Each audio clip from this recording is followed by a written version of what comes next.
आज एक प्रश्न पर बात करते हैं कि कुंडलनी जब जागृत होती है तो उस समय कुछ दृश्य दिखाई देते हैं। तो जो वो दृश्य दिखाई देते हैं, क्या वो वास्तव में होते हैं या फिर कोई माया स्वरूप होते हैं? तो देखो, ऐसा है कि कुंडलनी जागृत करना आसान नहीं है। ये साधना में गहरी साधना है, और साधना भी कैसी कठोर साधना है। इसमें कठोर एकाग्रता चाहिए होती है। कुछ लोग इसे बलपूर्वक भी करते हैं। बलपूर्वक की गई कोई भी साधना, एक मैं जरूर कहना चाहूंगा यहां पर बीच में, कि वो कभी भी आपकी लाभप्रद नहीं हो सकती है। शारीरिक रूप से बहुत हानिकारक हो जाती है, जिसके शारीरिक रूप में ही कई परिणाम देखे जा सकते हैं जो क्षतियां कर देते हैं।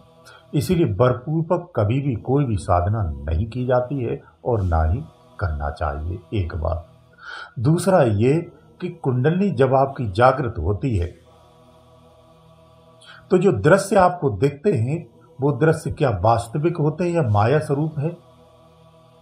तो यहां स्पष्ट समझना, अगर वाकई में कुंडलनी आपकी जागृत हो गई है तो ये दृश्य वास्तविक ही होते हैं, माया स्वरूप नहीं होते हैं। माया स्वरूप कब होते हैं और किस स्थिति में होते हैं, ये भी आपको जानना चाहिए। और कुंडलनी कब जागती है, ये भी आपको जानना चाहिए। वास्तव में आपकी कुंडलनी जागने के ही दृश्य हैं, या फिर आपको कुंडलनी जागरण होने का भ्रम है, ये भी तो समझना चाहिए। तो देखो, ऐसा है, कुंडलनी साधक जितने भी मेरे समझते, वो सब अपना यहीं से शुरुआत करते हैं। कहाँ से? मूलाधार से। वो यहीं से जागृति करते हैं और उठते हुए धीरे धीरे सहसार तक पहुंचते हैं। इसे वो अंतर का सफर कहते हैं। वास्तव में अंतर का ही सफर है, ये शरीर का सफर है। कुछ लोग इसी में धारणा रखते हैं कि हमारी कुंडलनी शक्ति है, कि माता है, पिता है, भाई है, पता नहीं क्या क्या संबंधों को जोड़ते हुए कहते हैं। वो उनकी अपनी आस्था है, रख सकते हैं, इसमें कोई बुराई की बात नहीं है। लेकिन भ्रम नहीं पालना चाहिए, सीधी सी बात यह है। कुंडलनी, अगर आप जानते हैं कि कुंडलनी शक्ति है, तो फिर आपको कुछ समझाने की आवश्यकता नहीं पड़ती है कि वो उसका रूप क्या है, महत्व क्या है, और ये क्या कार्य हमारे ध्यान में करती है, हमारी मुक्ति में या परमात्मा प्राप्ति में इसका क्या कार्य है और किस तरह से चलती है। आप कौन है, कुंडलनी कौन है, ये आपको जानना चाहिए। अगर इस भेद को जानते हैं तो फिर ये प्रश्न आपके अंदर में नहीं आते हैं। तो जो मूलाधार से आप जब उठाते हैं, यानी आप अपने केंद्र, ध्यान का जो केंद्र बिंदु अगर मूलाधार पर लगा देंगे तो मूलाधार चक्र एक्टिव होगा। अगर इसको आप नाभि पर लगा देंगे तो नाभि एक्टिव हो जाएगी। अगर इसी ध्यान को आप अनहद पर लगाते, यानी हृदय पर लगाएंगे, तो आपका हृदय चक्र जागृत हो जाएगा। आप जिस चक्र पर लगाएंगे वही चक्र एक्टिव होने लगता है। तो कुछ लोगों का मानना यह है कि मूलाधार से न छोड़ करके अगर किसी अन्य चक्र पर ध्यान करते तो हमारी कुंडली ऊपर नहीं उठती है, उनका ऐसा मानना होता है। तो वो अपना मूलाधार से ही शुरुआत करते हैं, ऊपर आ जाते हैं। ये बात सच है, चेतना तलैटी में ही होती है, और तलैटी क्या है? मूलाधार चक्र ही है। तो चक्र यानी ऊर्जा का केंद्र बिंदु। वैसे आपको एक और आपको सरलता से बता दूं, कुछ साधक नहीं जानते होंगे कि हमें प्रारंभ किया अपनी ध्यान की शुरुआत जो है ना, वो नाभि चक्र से कर सकते हैं, मूलाधार को छोड़कर। यहां से भी आप शुरुआत कर सकते हैं। जो साधक यहां से शुरुआत कर दे तो उनका नीचे के दोनों चक्र पहले खुल जाते हैं, अपने आप खुल के ऊपर सिमट जाता है। यानी जो तलेटी ऊर्जा आपकी है वो खिंच के यहां आ जाती है। थोड़ी सी किसी किसी को कभी कभी परेशानी होती है। जो पका हुआ साधक होता है, मजा हुआ साधक, मैच्योर्ड है, उससे कभी कोई समस्या नहीं आती है। लेकिन जो नए नए सीखते हैं और जोश में करते हैं, अधिकतर उन्हीं के साथ ये प्रॉब्लम आती है। अगर आपका चक्र जाग गया है तो आपने प्रश्न किया है कि वास्तविक स्वरूप में हमें मिलते हैं अनुभव जो होते हैं, रियल होते हैं, एक माया के होते हैं। तो पहले आपको बता दूं, आपने कहा मैं एक कुंडली साधक हूं, तो इस प्रश्न से ये स्पष्ट होता है कि आपकी अभी कुंडली शक्ति जागी नहीं, या यूं कहूं आपका कोई भी चक्र अभी एक्टिव नहीं हुआ है।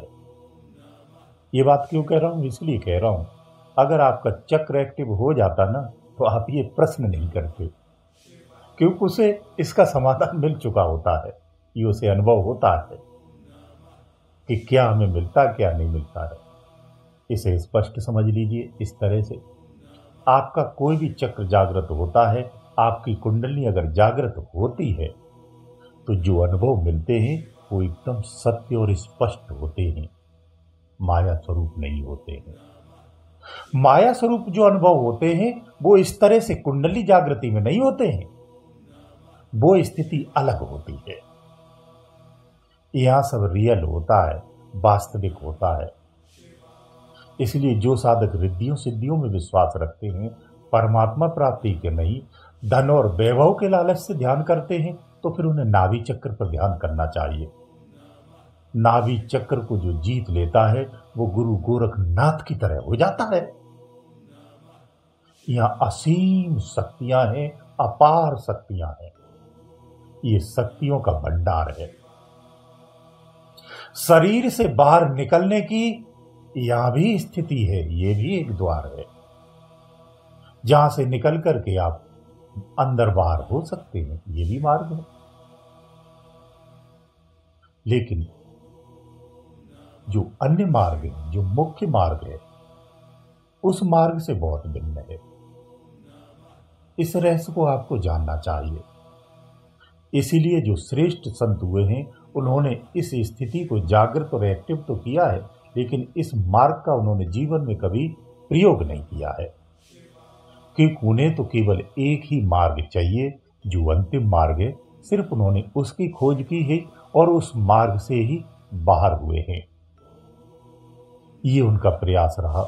ऐसे ही संतों ने इस जगत में जीवित अवस्था में सत्य को जाना और इस संसार को संदेश दिया है। ऐसे संत इस धरती पर सदा से रहे हैं, तब भी थे, आज भी हैं।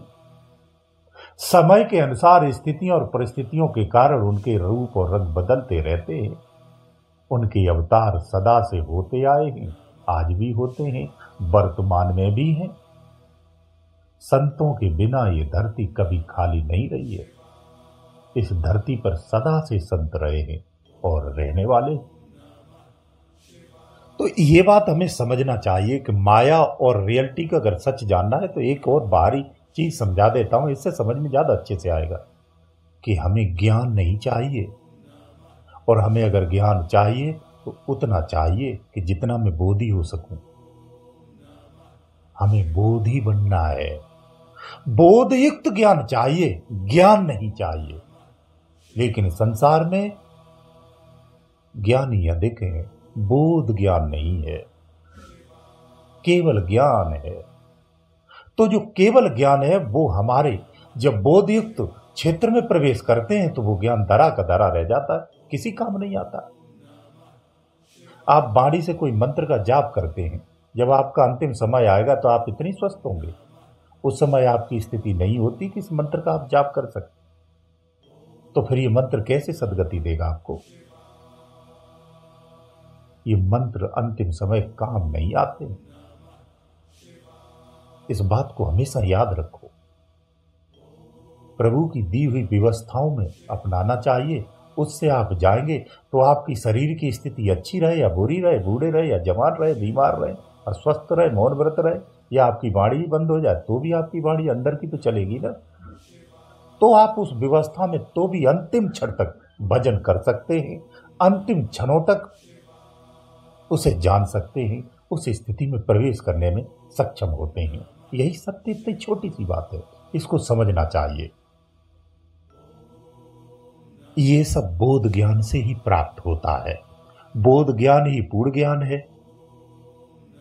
पन्नों का ज्ञान पूर्ण ज्ञान नहीं है। पन्नों का ज्ञान पूरा याद करने से भी आप ज्ञानी नहीं कहलाते हैं। संसार के लिए ज्ञानी है, लेकिन आप खुद के लिए ज्ञानी नहीं है। जो निज में निज का ज्ञानी है वही पूर्ण ज्ञानी है।